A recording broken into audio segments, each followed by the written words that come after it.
प्रिय दर्शकों नमस्कार। ऋषु ज्योतिष में आपका स्वागत है। दर्शकों, ऋषु ज्योतिष समय समय पर आपका मार्गदर्शन करता रहा है। आज के इस एक महत्वपूर्ण वीडियो में हम एक स्त्री जातिका की कुंडली पर विचार करेंगे जिसने परिश्रम अधिक किया है लेकिन उसके अनुपात में लाभ की प्राप्ति कम। आइए देखते क्या कहते हैं उसके जन्म के सितारे। दर्शकों, जातिका का जन्म 12 सितंबर 1984 वार बुधवार, कृष्ण पक्ष 3 तृतीया, नक्षत्र रेवती चरण 4 में हुआ। दर्शकों, रेवती चरण नक्षत्र अपने आप में गंडमूल माना जाता है और मीन राशि के अंतिम चरण पर है। गंडमूल नक्षत्र पूर्ण रूप से हो गया। चरण 4 का प्रभाव ऐसा बताता है कि ऐसे जातक या जातिका को जिसका रेवती चरण 4 नक्षत्र है, गंडमूल नक्षत्र है, उसके प्रभाव से अनेक प्रकार के दुख सहन करने पड़ते हैं। दर्शकों, जन्म के समय पर वृषभ लगन 7 डिग्री 59 मिनट लेकर के उदय हुआ। लगन में राहु 7 डिग्री लेकर के 21 मिनट विराजमान है। द्वितीय भाव में मिथुन राशि, तृतीय भाव में कर्क राशि और चतुर्थ भाव में सिंह राशि। सिंह राशि में सूर्य 26 डिग्री लेकर के 25 मिनट विराजमान है। साथ में बुध 8 डिग्री 37 मिनट लेकर के विराजमान है। अच्छी बात है कि बुध यहां पर अस्त नहीं है, यह सौभाग्य वाली बात है और बुधादित्य योग अपने आप में भरपूर बन रहा है। इसके प्रभाव से जातिका बुद्धिमान तो होगी ही। पंचम भाव में कन्या राशि, कन्या राशि में शुक्र 20 डिग्री लेकर के नीच राशि में है। शुक्र हस्त नक्षत्र में है। दर्शकों ध्यान दो, शुक्र लग्नेश है। लग्नेश पंचम भाव में नीच राशि में है। यहां पर लग्नेश छठे भाव का स्वामी भी है और छठा भाव रोग शत्रु का है। तो लग्नेश का नीच अवस्था में होना बहुत बड़ा पितृदोष माना जाता है। छठे भाव में तुला राशि, तुला राशि में शनि अपनी उच्च राशि में 18 डिग्री लेकर के विराजमान है। सप्तम भाव में वृश्चिक राशि, वृश्चिक राशि में मंगल अपनी राशि में है और केतु 7 डिग्री लेकर के विराजमान है। यहां पर मंगल रोचक योग बना रहा है। मंगल बुध के नक्षत्र ज्येष्ठा नक्षत्र में है, बुध केंद्र में है। मंगल स्थिति के अनुसार रोचक योग अच्छा बना रहा है, लेकिन मंगल द्वादश भाव का स्वामी होने से उतना अच्छा प्रभाव रोचक योग का नहीं मिलता। फिर भी मंगल सप्तम भाव में है, अच्छा है। अष्टम भाव में गुरु धनु राशि में 9 डिग्री लेकर के 46 मिनट है।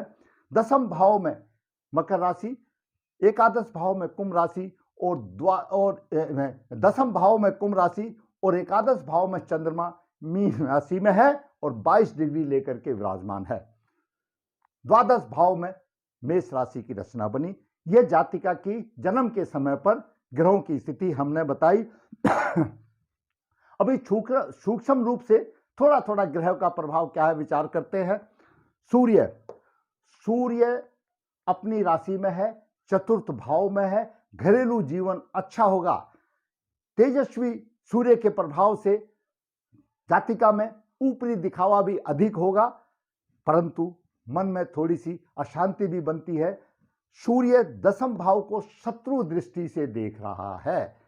इसके प्रभाव से राज्य सरकार पिता के पक्ष में असंतोष का कारण बनेगा, लेकिन माता के साथ जातिका का फेविकोल का जोड़ होगा। पिता के साथ इस तरह नहीं होगा, परंतु चतुर्थ भाव सुख का भाव है। सूर्य ग्रहों का राजा है, अपनी राशि में है, उसका जीवन राजा की तरह से होगा। अब बात करते हैं चंद्रमा की। चंद्रमा तृतीय भाव का स्वामी है और एकादश भाव में मीन राशि में है। अपने पुरुषार्थ से, क्योंकि तीसरा भाव पुरुषार्थ का है, पराक्रम का भाव है, अपने पुरुषार्थ से आदमी के क्षेत्र में सफलता, भाई बहन पराक्रम का लाभ मिलेगा। उन्नति के लिए बालक के विचारों में निरंतर परिवर्तन आएगा कि मैं किस प्रकार से उन्नति करूं। इच्छाओं की पूर्ति होगी। बुध और चंद्रमा सप्तम दृष्टि से पंचम भाव को देख रहा है। विद्या बुद्धि के पक्ष में सफलता होगी, विद्वान होगी, जातिका बुद्धिमान भी होगी, मधुर भाषी होगी, व्यवसाय में उतार चढ़ाव आ सकते हैं। अब बात करते हैं मंगल की। मंगल ज्येष्ठा नक्षत्र में है, रोचक योग बना रहा है क्योंकि बुध केंद्र में है, परंतु द्वादश भाव का स्वामी होने से इतना अच्छा प्रभाव नहीं मिलता, फिर भी प्रभाव मिलेगा। जीवन साथी का सुख अच्छा मिलेगा। कुछ कठिनाई भी। मंगल चतुर्दृष्टि से दसम भाव को, शत्रु राशि को देख रहा है। यहां पर परेशानी उत्पन्न हो रही है क्योंकि राज्य और पिता के पक्ष में कमजोरी का प्रभाव मिलता है। सप्तम दृष्टि से लगन भाव को देख रहा है। शरीर में किसी प्रकार की दुर्बलता, चिंता, कठाई का कारण बनेगा और इस प्रकार का जातक परेशानियों से घिरा रहेगा। परंतु मंगल अपनी राशि में है। जातिका का जीवन साथी धर्म प्रयाण मिलेगा, अच्छा मिलेगा। दाम्पत्य सुख अच्छा मिलेगा। छुटपुट बातें होती रहती, वो एक अलग बात है। मंगल अष्टम दृष्टि से द्वितीय भाव को देख रहा है, तो धन की कहीं ना कहीं परेशानी आती है, मंगल देगा। अब बात करते हैं बुध की। बुध क्योंकि द्वितीय भाव का स्वामी है और पंचम भाव का स्वामी है। बुध सूर्य के साथ केंद्र में है। बुध अपनी सप्तम दृष्टि से दसम भाव को देख रहा है। इसके प्रभाव से शिक्षा अच्छी होगी, भूमि मकान का अच्छा सुख मिलेगा और दसम भाव को देख रहा है तो राज्य, सरकार और पिता के पक्ष में शुभ होगा। समाज में यश प्रतिष्ठा का योग भी बनता है। बुध यहां पर अच्छे देख रहा है, परंतु बुध सूर्य के साथ में है। सूर्य राजा है, सूर्य नहीं दे रहा है, बुध का देने से कुछ फर्क नहीं पड़ता। बुध कमजोर है, सूर्य बलवान है। उधर मंगल भी चतुर्दृष्टि से त्रुटि प्रभाव दे रहा है। दर्शकों, सूर्य और मंगल दसम भाव के दिग्बली माने जाते हैं। क्यों? दसम भाव दक्षिण का भाव है। सूर्य और मंगल दसम भाव में दिग्बली माने जाते हैं। दृष्टि देख रहे हैं दसम भाव को, व्यवसाय दे रहे हैं, लेकिन त्रुटिपूर्ण समाधान दे रहे हैं, सम्मानित व्यवसाय नहीं दे रहे हैं। दर्शकों, अब बात करते हैं गुरु की। गुरु कुंडली में एकादश भाव का स्वामी है और अष्टम भाव का स्वामी है। एकादश भाव आय का स्वामी है तो अष्टम भाव जीवन का, कष्टों का भाव है, आयु का भाव है। अष्टम भाव गूढ़ ज्ञान भी है। अष्टम भाव में गुरु अपनी राशि में है। गुरु सप्तम दृष्टि से द्वितीय भाव को देख रहा है, त्रुटिपूर्ण प्रभाव देगा, लेकिन नवम दृष्टि से बुध को देख रहा है। बुध पंचमेश है। गुरु का प्रभाव बुध पर है। बुध की 8 डिग्री है तो गुरु की 9 डिग्री है। कहीं ना कहीं गूढ़ ज्ञान का योग बनता है। ऐसी जातिका ने लटक पटक करके पीएचडी की डिग्री हासिल की। अब लटक पटक कैसे हुआ, आगे विचार करते हैं।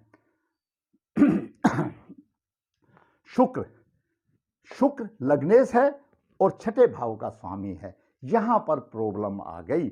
शुक्र की मूल त्रिकोण राशि छठे भाव में है, परंतु शुक्र लग्नेश है, नीच राशि में शुक्र है। ये कुंडली में सबसे बड़ी प्रॉब्लम आ गई। जबकि हम हर वीडियो में बताते हैं कि सबसे पहले लगन और लग्नेश को देखो, क्योंकि जो प्रभाव मिलना है लगन और लग्नेश को मिलेगा, तभी तो तरक्की मिलेगी। बाकी तो प्रभाव उसके और सुपरवाइजर वगैरह ले जाएंगे। अगर लग्नेश ही नीच राशि में है तो कैसे होगा?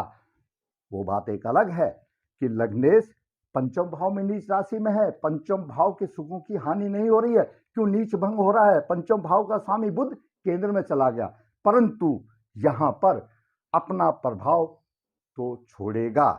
विद्या तो मिलेगी, लेकिन परेशानियों के साथ मिलेगी। इसके साथ साथ शुक्र हस्त नक्षत्र में है। हस्त नक्षत्र पर रोगेश, छठे भाव रोग का भाव है। हस्त नक्षत्र पर रोग का प्रभाव है। हस्त नक्षत्र जब पीड़ित होता है तो अफारा, पेट में दर्द, वायु विकार, पाचन क्रिया, आंतों में किसी प्रकार की परेशानी, किडनी, फेफड़े, श्वास संबंधी परेशानी, पेट का कोई अंग में परेशानी, ऐसी आ सकती है कि अंग बदलना भी पड़ जाता है। यह बहुत अशुभ प्रभाव देता है। यहाँ पर नीच का लग्नेश के प्रभाव ये माने गए हैं और हस्त नक्षत्र पीड़ित होने से ये समस्या आती है। अब बात करते हैं शनि की। शनि नवम भाव और दसम भाव का स्वामी है, छठे भाव में उच्च राशि में है। जातिका को सभी भौतिक साधन तो मिलेंगे परंतु मानसिक तनाव मिलता है, अधिक खर्च होता है और बाहरी संबंध से नुकसान, पराक्रम भी, गुरु पर तीसरी दृष्टि का प्रभाव थोड़ा सा है। तो गुरु है परंतु ऐसी जातिका के आमदनी सीमित और खर्चे असीमित होते हैं। ऐसी जातिका के, क्योंकि गुरु यहां से आमदनी सीमित देगा, अष्टम भाव में है और पंचम दृष्टि से गुरु भी यहां पर देख रहा है और शनि भी देख रहा है नीच दृष्टि से, तो ऐसी जातिका के सीमित आमदनी होगी और खर्चे असीमित होगी, अनबैलेंस रहेगा, धन से संबंधित अनबैलेंस रहेगा। तो यहां पर मैंने आपको ये ग्रहों का प्रभाव बताया। अब बात विचार करते हैं जातिका, क्योंकि दर्शकों ग्रहों का प्रभाव उनकी दशा अंतर्दशा में मिलता है। जातिका के शुक्र की महादशा, जबकि शुक्र लग्नेश है, शुक्र की महादशा 2001 से 2021 तक रही। उस शुक्र की महादशा में बाकी कई दशाएं भी आई। शुक्र की जब गुरु की अंतर्दशा आई 2011 से 14 तक, शनि की अंतर्दशा आई 14 से 17 तक और बुध की दशा आई 17 से 20 तक। इस समय में तारा पद्धति के अनुसार से सभी दिशाएं विपरीत, प्रतरी और वध ताराएं रही, संघर्ष में जीवन रहा और इसी समय में जातक ने रजिस्ट्रेशन करा करके पीएचडी भी हासिल किया, लेकिन बड़े संघर्ष के साथ हासिल किया। अब जातिका की कुल मिलाकर के सूर्य की महादशा, जो कि जुलाई 21 से शुरू हुई है और जुलाई 27 तक रहेगी, इसमें भी सूर्य महादशा में राहु की अंतर्दशा 30 जुलाई 2023 तक रहेगी, जो कि सितंबर से शुरू होगी 22 से और 23 में खत्म हो जाएगी। 2023 के बाद, जुलाई 2023 के बाद सूर्य की महादशा में गुरु की दशा आएगी तो जातिका को व्यवसाय मिलेगा। जातिका ने पहले भी व्यवसाय किया है लेकिन सरकारी नहीं, प्राइवेट तौर पर शिक्षकता रही है।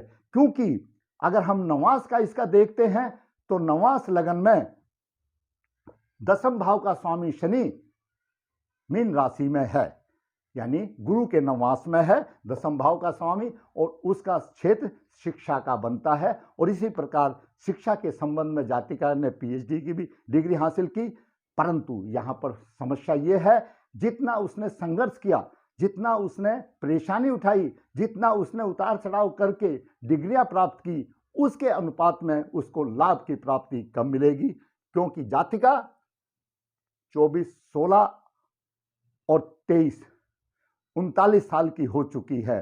तो आप सब समझते हैं कि सरकारी पद की कोई उम्मीद सब चली गई। ये सब दिशाओं के ऊपर है। लग्नेश शुक्र की दिशा ऐसी आई जो कि नीच थी, जो कि अशुभ कारक थी और जातिका को बहुत मेहनत कराई, परंतु फिर भी जातिका ने बुद्धिमता से अपनी डिग्री हासिल की, योग्यता हासिल की, बुद्धिमान रही। उतार चढ़ाव तो रहते हैं, सरकारी विधान में जातिका का कोई अवसर नहीं मिला। प्राइवेट क्षेत्र में जातिका शिक्षक के पद पर आने वाले भविष्य में अवश्य प्राप्त करेगी। दर्शकों, जैसा मैंने बताया, नीच लगन पौरपित्र दोष बन जाता है। ऐसी जातिका को राहु केतु केंद्र में है, कालसर्प दोष बन जाता है। ऐसे दोषों का निवारण करके उपाय करना चाहिए ताकि उसका आगे का जीवन अच्छा व्यतीत हो सके। दर्शकों, इस छोटे से वीडियो में मैंने जातिका की ग्रहों के अनुसार उसका सब प्रभाव आपको बताया आपको अवगत कराया, आपका मार्गदर्शन किया, उपाय मैंने बताया, दोष बताए। अगर मेरा वीडियो आपको अच्छा लगा है तो फिर मैं कहूँगा मेरा वीडियो आप लाइक करें, शेयर करें, सब्सक्राइब करें, ताकि आपके यार दोस्तों का भी मार्गदर्शन हो, उनका भी राह आसान हो। और मैं भी अपने मनोबल से आपके सामने इसी प्रकार वास्तविक कुंडलियों का विश्लेषण करता रहूं, आपका मार्गदर्शन करता रहूं, यही मेरी इच्छा रहेगी। धन्यवाद।